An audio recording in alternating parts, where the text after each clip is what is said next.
And welcome back to the second segment of our show this morning. We have joining us for our conversation on the 16 days of activism and everything that goes along with leading up to the month of November. Right? We have with us the Executive Director of the National Women's Commission, Anne-Marie Williams. Good morning. Morning. And we also Thanks for have, having us. no problem. We also have Program Officer Eleanor Murillo. Good morning. Eleanor. What are we looking at in terms of the 16 days of activism and what the National Women's Commission will be promoting or driving this time around? Well, the whole idea behind the 16 days of activism happens to be an opportunity to galvanize action to end violence against women and girls. This year, we're celebrating under the theme, and it's an international theme. We're keeping the international theme because it falls in place with everything that we're doing. It's leave no one behind, end violence against women and girls. Very simple, but it ties in with the Sustainable Development Goals 2030 with leaving no one behind and getting everybody involved. So that's the theme for this year. But the 16 days of activism, sometimes people take it lightly. Oh, it's 16 days, but the observances coming out of the day are very profound. The day begins on November 25th, which is known as the International Day for the Elimination of Violence Against Women. That started out in 1999. And that day came about because of the assassination of Dominican sisters known as the Mirabal sisters. They were assassinated by their then dictator government, Trujillo. And the Dominican people came out and said that this will happen no more. And in 1991, the United Nations designated the whole 16 days campaign as a time to reflect on how the world can come together and end violence against women and girls. During the 16 days, there are three important observations that we must focus on. It begins, like I said, November 25th, with the Elimination of Violence Against Women Day. It winds to December 1, which is World AIDS Day, and it ends on December 10, which is International Human Rights Day. And if you look particularly at those three observances, women are front and center. Because locally, the Ministry of Health tells us that 88% of the perpetrators in Belize are men and 12% are women. We know that the world over, women and girls are disproportionately affected by violence. And if we close our eyes to those things, we're actually fooling ourselves.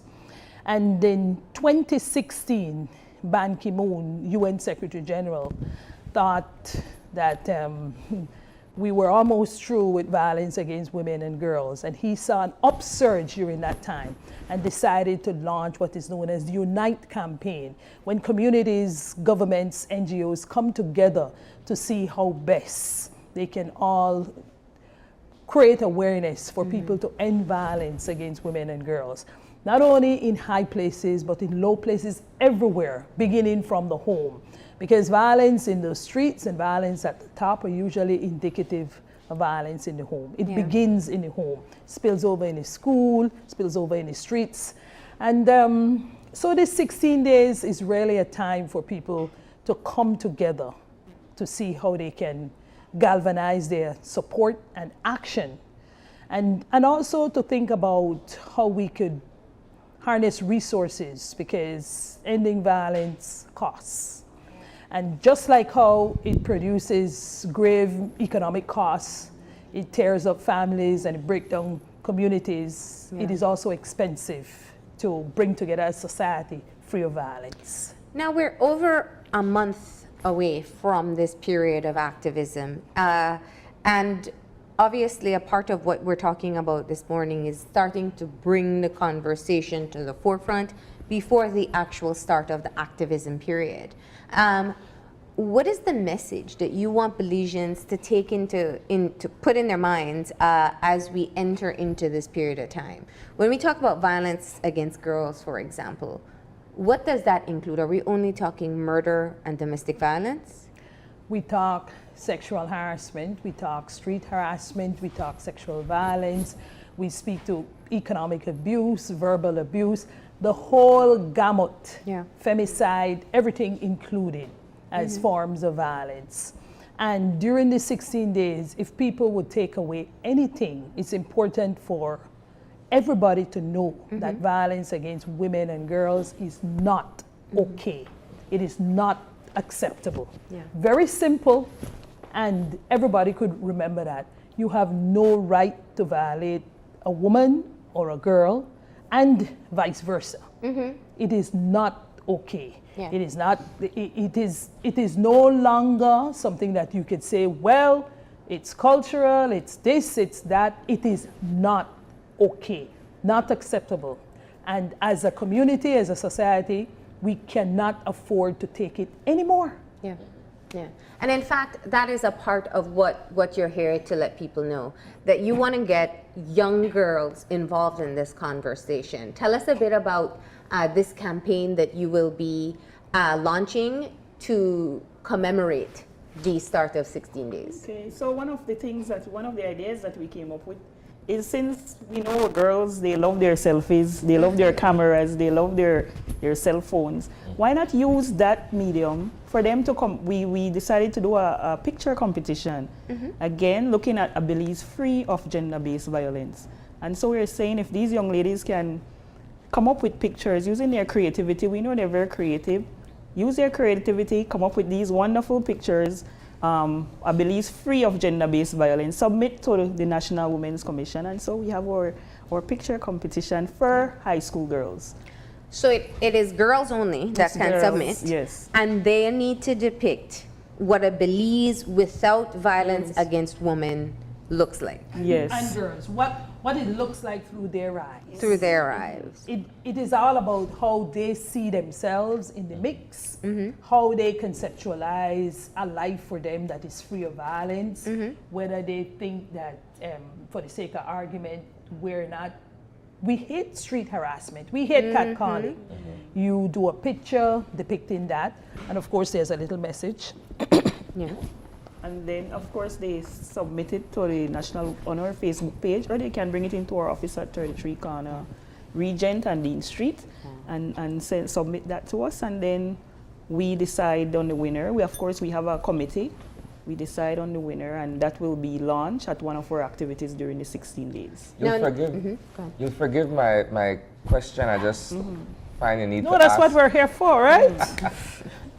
Isn't it somewhat idealistic to envision a Belize that is free of domestic violence, free of violence towards women or against women, when the reality on the ground is that you have families that are broken based on whatever the issue between man and woman may be. You have kids growing up in that environment, and that's what they see. That's all they see. That's what they're exposed to. So it creates a perpetual effect. Shouldn't that be what needs to be addressed, as opposed to saying, paint a picture that shows what the ideal situation would be? It's just a question. And yes, and it's a good question, but here the better counter. Because it's something that you live in, what is it? You live in it. It is not good. Let's not normalize it and publicize it as if it's good. Imagine what it would be like if I would have a day when I could say to my family or to my children, we live in a society that it's close to nonviolent or peaceful, like we always talk about. And it's how you as a girl would want your society to look like. This mirror effect of what you would want to live in. We know the world is violent, but that doesn't mean we stoop to a violent world. We're here to make things better, or else what's the point? And so because we have to continue to to do our activism. We have to continue to make sure that we educate people as to what violence is all about and why it's not acceptable. Then we want people to think in an ideal way what it would be like if you make the change, if I make the change, Marlene makes the change, and Eleanor makes the change. And it could happen. We're not saying that we will have a world that is totally free of violence, but how can we reduce the violence around us? How would you like to live? Not because you're living in a swamp, you want to stay in the swamp. That's not what education is all about. And so we're here today to say, what would you want your life to look like in a society that is free of violence? And it's also an interesting perspective from young girls, especially, who view these issues a lot different from the adults. Now, we're in a party, and just last week we had some of these conversations about women, the role of girls, and just the reality of what life is like. In being able to address the issue of gender-based violence, I find that we're so often having to give the explanations as to what constitutes gender-based violence and why it should be a priority. And forgive me for bringing it to the forefront once again, because we know that is a part of the wider conversation. And I think the scope of what is gender-based violence tends to be very limited in people's views. While there's some low-hanging fruits that we can be able to address, whether it is the catcalling or the sexual harassment. Let's talk about that. What are some of the things that are within Belizean society that, from your perspective, as a part of the National Women's Commission, as a part of the Gender-Based Violence Committee, are really within our reach in terms of being able to change? Start with basic respect. How about that? I mean, it is so simple. The way we raise our children, it doesn't cost anything for parents and guardians to really think for one moment. If we're trying to create a society where equality is the key, we're looking at how to make it a little bit more egalitarian, then your boy child is not better than your girl child, or vice versa. Right? Simple things in the home. When you share chores, you introduce girls to different types of chores and boys. Simple. Makes them realize that we're on an equal footing. And we're saying these things, but we have to continue the conversation because it goes over people's head and it's not academic. You know, a lot of times people would say, well, you know, I don't got a degree, I don't got a university. You don't have to. You don't have to. These are elementary things that we do every day, and for the most part, we do it, and some people don't want to change it. And that's why we're still having this conversation, and it doesn't cost a thing. Yes, there's some safety issues. Like last week, we spoke about the Day of the Girl Child. There's some safety issues involving girls. We all know that. I don't expect you to send your girl out to the shop 8:30 to buy in the night alone and the street is dark. I don't expect you to. So it's not that kind of an equality. We're looking at sharing chores. We're looking at how your son respects his sister, you know, and vice versa. Was driving the other day and looked like some school children were playing, and the little girl, like, she bumped against the boy, and the boy pushed her so hard she fell, and I had to stop. And I'm like, you realize what you did? I was so angry. And he looked at me and he was so frightened. And the first thing he said, she pushed me. I like, and? She pushed you, but, you know, and for like 2 minutes I spoke to him. And his elder brother said, and I felt so proud, his elder brother said, you see what I always tell you, right? But this is it. We continue the conversations. You have to keep on. Yes, when And it's not a conversation for one person to have. You have the conversation. We all have the conversation in our own little quarters where we are. And it's only talking and not supporting the wrong things that we see that will make it a whole lot easier. Because these things spill over in the world of work, right? You have some bosses who don't even think let's try to be fair. Let's, and we're the victims of our own environment. If you come from a home where you were treated as a second-class citizen, you tend to go to work and treat your staff as a second-class citizen when they're girls. And so these things have a chilling effect. And if we're of a certain age, then it's worse because it's more institutionalized, right? I grew up where she expects she need for wash up and she need for cook all and food and she need for do that because you were raised that way. We're saying you do better when you know better. Okay, which I'm glad you came back to that point. An interesting observation in the way how our society works, our Belizean experience, is that it's still very much cultural or traditional that women are given certain responsibilities and men are given certain responsibilities. Sexual division of labor. Right? And it's something that becomes ingrained from the household. The boy is allowed to do the yard work and do the little heavy lifting, so to speak. And then the girls do the dishes, do the laundry and that sort of stuff. But we don't introduce them to the role reversal in a sense of speaking. We don't say, okay, you know what? Well, John, it's your turn to wash dishes today and let your sister go and help your dad clean the yard. It's changing now. I think it's changing now. People are getting more information. There's more awareness. With our district committees, they actually go into communities and go into homes. And so we are seeing the change small, but we are seeing small steps. So it's changing now where parents are realizing, okay, there is no girl this and boy this. We all chip in and do what we need to do. So, so it's changing a little bit and hopefully with more awareness, more campaigns that we'll see drastic changes. I could recall as a child growing up, it was so pronounced.